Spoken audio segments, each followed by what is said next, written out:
Hello friends, வணக்கம் and welcome back to our channel Tata speed. இன்னைக்கு இந்த காணொலியில் என்ன பார்க்க போகிறோம்னா பஜ்ஜி செய்ய போகிறோம். என்னென்ன பஜ்ஜின்னு கேட்குறீங்களா? மிளகாய் பஜ்ஜி, வாழைக்காய் பஜ்ஜி, அது முட்டை பஜ்ஜி, இது மூணுத்தையும் செய்ய போகிறோம்.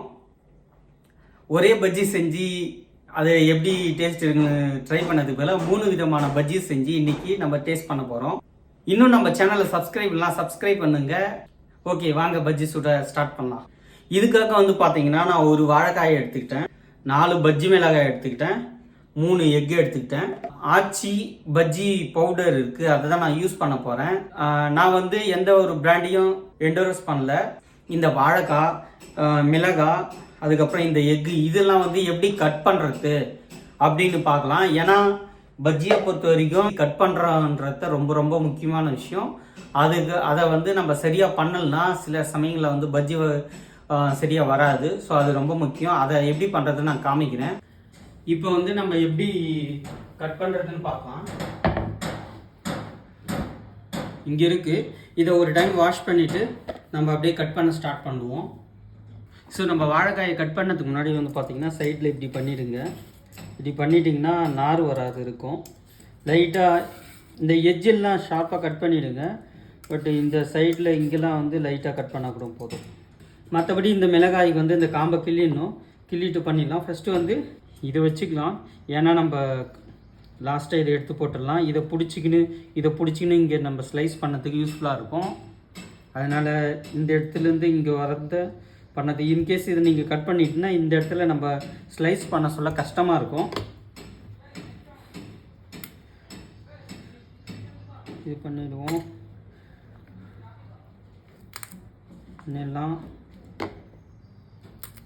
அவ்வளோதான். ஸோ இந்த மிளகாயினுடைய இந்த இது மட்டும் காம்பை மட்டும் கிள்ளிடுங்க. அதுக்கப்புறம் எக்கு இருக்குது நம்ம கையில் 3 எக்கு. இது மூணுத்தையும் நம்ம தோலை உரித்து வச்சுக்கணும். இந்த மாவு பகுதியில் பார்த்திங்கன்னா இதுவாக இருக்குது. ஸோ பார்த்து அந்த சாஃப்டாக இருக்கிற இடத்த கொஞ்சம் ஸ்லோவாக தோலை உரிச்சிட்டிங்கன்னா யூஸ்ஃபுல்லாக இருக்கும். அவ்வளோதாங்க. இப்போ நம்ம வாழைக்காயை கட் பண்ணுவோம்.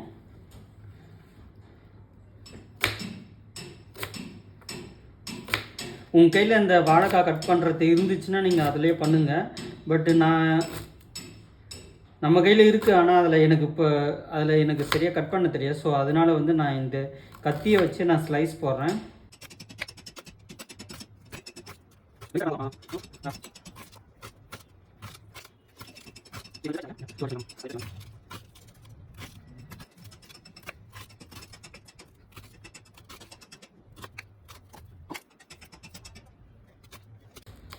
அவ்வளோதாங்க. இதுக்கு தான் இந்த பிடியை கட் பண்ண வேணாம் அப்படின்னு சொன்னேன். ஸோ இப்படி பிடிச்சி கடைசி வரைக்கும் கட் பண்ணிக்கலாம். போதும் கட் பண்ணுது. இப்போ இந்த மிளகாய் இருக்குது. இந்த மிளகாய் பார்த்திங்கன்னா நம்ம சென்டரில் கட் பண்ணி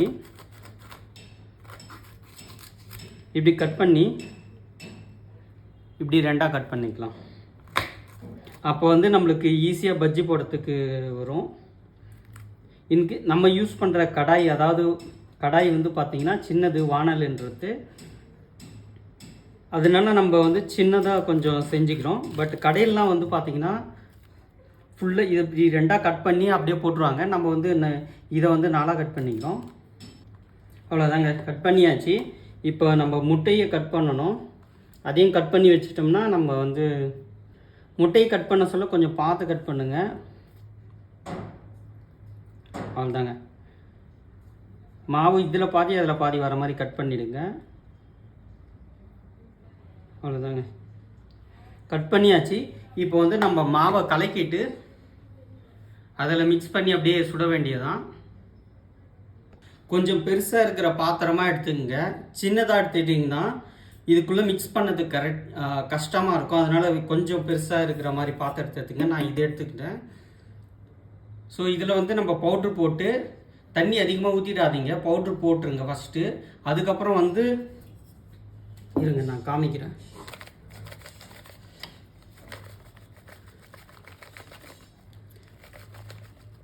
ஓகே, இது 1/2 kilo powder packet. So powder நான் உங்கள் கையில் ஒரு பாக்கெட்டே இருக்குதுன்னா அதில் நெடி கிளம்புதுங்க. ஸோ ஓகே,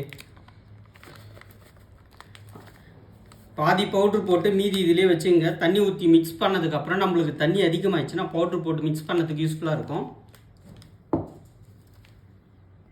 நம்ம தண்ணியை மிக்ஸ் பண்ணுவோம்.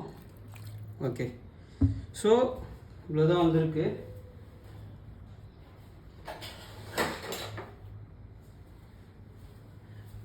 இந்த ஸ்பூனை யூஸ் பண்ணி நம்ம மிக்ஸ் பண்ணலாம்.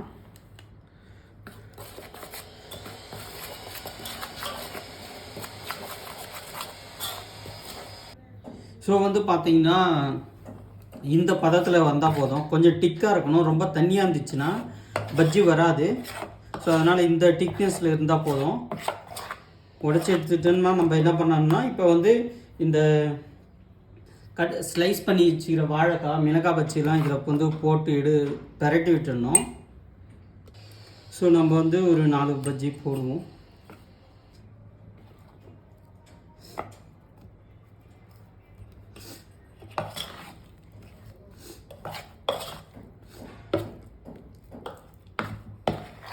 இப்படி போட்டு கிளறி விட்டுருங்க. ஸோ வந்து மிக்ஸ் பண்ணி விட்டிங்கன்னா ஈஸியாக இருக்கும்.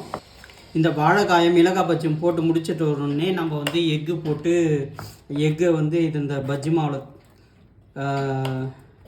மிக்ஸ் பண்ணி நம்ம எண்ணெயில் போட்டு எடுக்கலாம். ஃபஸ்ட்டு இதை போட்டு முடிச்சிடலாம். ஏன்னா அதையும் போட்டோம்னா மிக்ஸ் ஆகி ஒரு மாதிரி ஆகிடும். ஸோ அதுக்காக தான் இப்படி பண்ணியிருக்கோம். சரி, வாங்க போயிட்டு இப்போ எண்ணெயில் போட்டு சுடுவோம். ஸோ ஓகே, இப்போ பற்ற வச்சுட்டு வந்து நம்ம எண்ணெயை ஊற்றிக்கலாம்.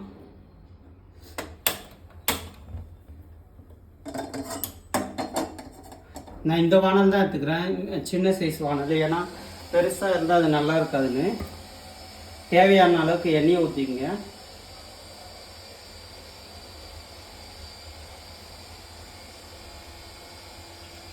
ஓகே, இவ்வளோ எண்ணெய் போதும்.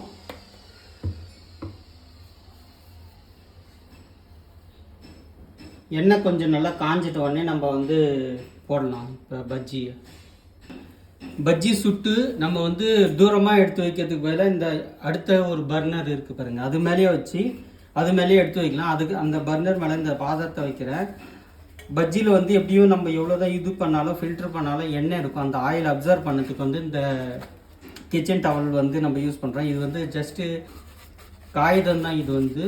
ஸோ இது மேலே நம்ம பஜ்ஜி வைக்க சொல்ல அப்சர்வ் பண்ணிட்டோம் ஆயில்லாம். ஸோ நம்மளுக்கு ஆயில் அந்த அளவுக்கு ரொம்ப ஹெவியாக இல்லாத ஃபில்டர் பண்ணதுக்கு இது யூஸ் பண்ணுறோம். இங்கே வச்சுருவோம்.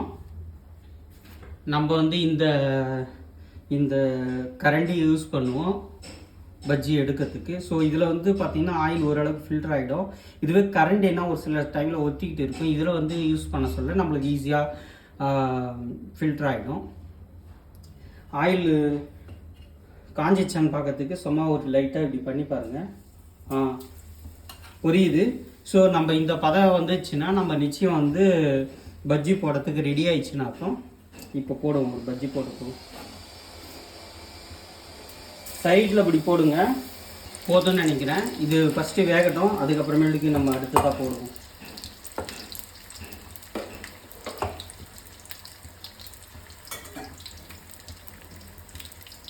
கொஞ்சம் வெந்த உடனே நம்ம இதை திருப்பி விடணும் ஆக்சுவலாக, இல்லைன்னா கீழே வந்து தீஞ்சு போயிடும். அவ்வளோதாங்க.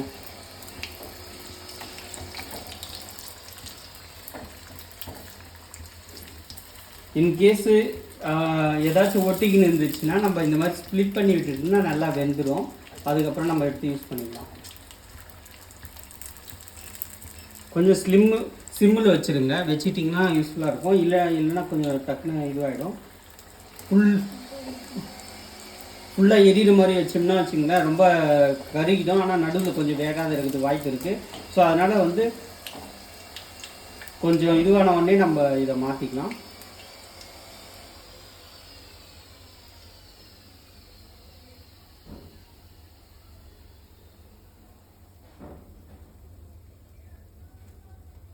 ஆயில் நல்லா போயிடுச்சு பாருங்கள் எப்படி இருக்குன்னு. ஸோ இதில் போட்டுடலாம். சின்ன சின்ன தூளுங்க இருக்கும், அந்த தூளையும் எடுத்துருங்க. இல்லைனா அது ரொம்ப கருகி மற்ற இதுலேயும் ஒட்டிக்கும், மறுபடியும் நம்ம பஜ்ஜி போட சொல்ல. ஸோ அதனால் இப்படி எடுத்து வச்சிடலாம். சைடில் எப்போவுமே நீங்கள் பஜ்ஜி போட்டிங்கன்னா சைடில் வந்து விடுங்க. சென்டரில் விட்டிங்கன்னா மேலே ஆயில் அடிக்கிறதுக்கு வாய்ப்பு இருக்குது. அதனால தான்.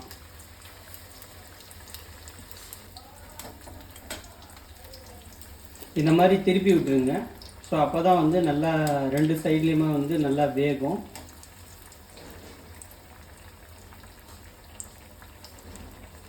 நீங்கள் பார்த்தீங்கன்னா தெரியும், இந்த பஜ்ஜி மாவு வந்து பஜ்ஜியை சுற்றி வந்து எப்படி ஒரு மாதிரி பப்பிள் மாதிரி வந்துருக்கும். இந்த மாதிரி வந்துச்சுன்னா நல்லாயிருக்கும்.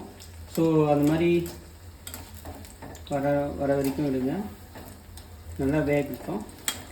கொஞ்சம் ஓரளவுக்கு பொன்னிறமாக வந்துச்சுன்னா எரியத்தை கம்மி பண்ணிவிட்டு அப்படியே எடுத்துருங்க. அப்படியே நீங்கள் வந்து எரியத்தை கம்மி பண்ணாத எடுத்துக்கிட்டிங்கன்னா எடுக்க சொல்ல வந்து பார்த்தீங்கன்னா தீஞ்சு போகிறதுக்கு வாய்ப்பு இருக்குது. அதனால் வந்து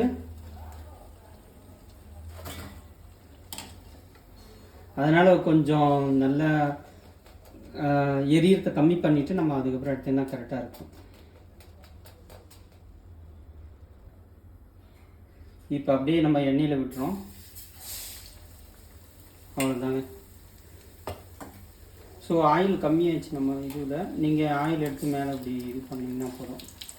கீழே வெந்துட்ட உடனே நம்ம எடுத்து மேலே விடுவோம்.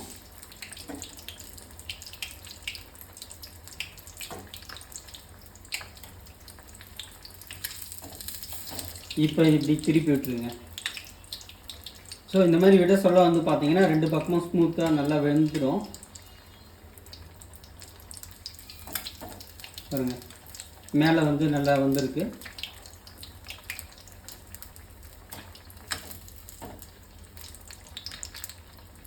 மாவு எக்கு பொறுத்த வரைக்கும் மாவு வெந்தால் போதும், நம்ம எடுத்துடலாம். ஏன்னா வந்து ஏற்கனவே நம்ம முட்டையை வந்து பாயில் பண்ணியிருக்கிறதுனால அப்படியே எடுத்து போட்டுடலாம். பாருங்கள், கலரை பார்த்தீங்கன்னா தெரியும். இந்த கலர் இந்த மாதிரி வந்துச்சுன்னு நம்ம எடுத்துடலாம். பார்த்தீங்கன்னா தெரியும், மிளகாய் பஜ்ஜி, அதுக்கப்புறம் வந்து எக்கு அதை முட்டை பஜ்ஜி, அதுக்கப்புறம் வாழைக்காய் பஜ்ஜி 3த்தையும் நம்ம செஞ்சிட்டோம். எவ்வளோ குயிக்காக வந்து நம்ம செஞ்சிட்டோம் பாருங்கள், கட் பண்ணி. ஸோ எப்படி இருக்குன்னு டேஸ்ட் பண்ணிட்டு சொல்கிறேன். ஃபஸ்ட்டு மிளகாய் வச்சு எடுத்துக்கோ.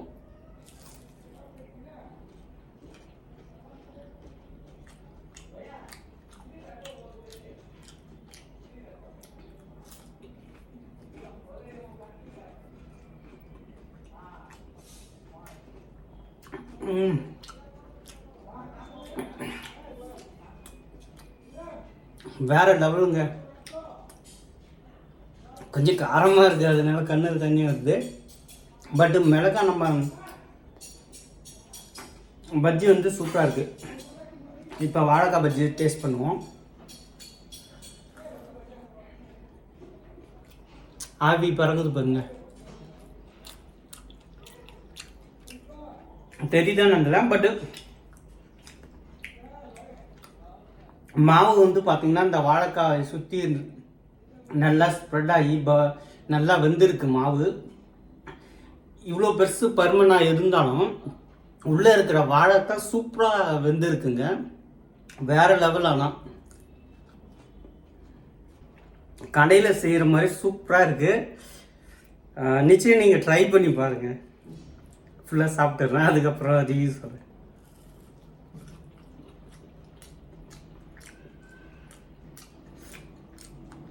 எக் பஜ்ஜி செய்ய சொல்ல வந்து பார்த்திங்கன்னா மாவு வந்து எக்கை சுற்றி ஸ்ப்ரெட்டாக இருக்கணும்.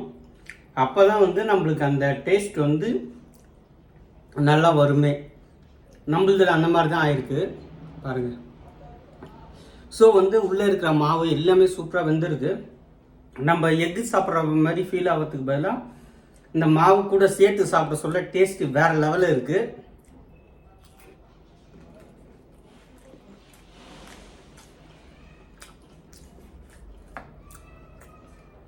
வேறு லெவலுங்க.